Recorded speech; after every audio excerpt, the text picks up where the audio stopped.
由台南中坛善心会、甲台南市传递善爱协会共同发起认养金珠宝铺满偏乡送年菜活动。伫过年前，已经将100份年菜送到高雄那玛夏以及桃园偏乡部落。另外，嘛送出433份年菜，予华山基金会台南各区大基长辈。也因为经费搁剩一点仔，主办单位决定再办一次爱心活动，联下善心人士黄碧莲、于中元、林奇伟、朱子文、赵以婷、李凡婷、原创羊肉、就鸡蛋糕等爱心单位共同来协办。这一次的活动呢，是结合了我们金珠宝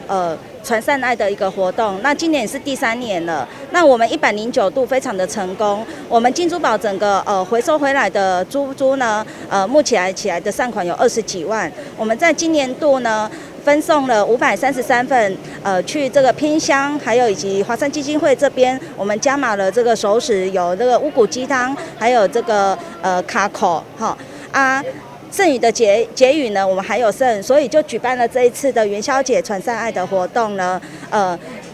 让这些善爱呢可以继续的传递在我们台南市民身上。我们是就鸡蛋糕，然后我们一直长期来都有在参与这样的爱心公益活动。那我觉得如果我们是可以做一点点小事情，可以让很多人感觉到温暖，我觉得这是很值得一件事情。那也希望大家可以继续参与这样的公益活动，不管是大或小，只要你有一点点心力，付出一点点，那就是大大的感受。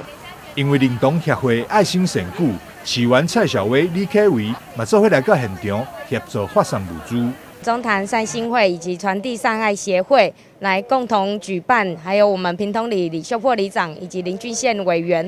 跟我一起来召集我们社会的资源，针对今天在元宵之际，我们发了将近533份的熟食给所有我们的中低收入户以及清寒家庭。另外，未来我们也将来发起这个捐金珠的一个活动，希望呢，我们大家我们的好朋友可以一起来认养金珠，在今年的12月12号再回收回来，我们再继续将这个善良的风气以及这份爱传递给我们全台南市。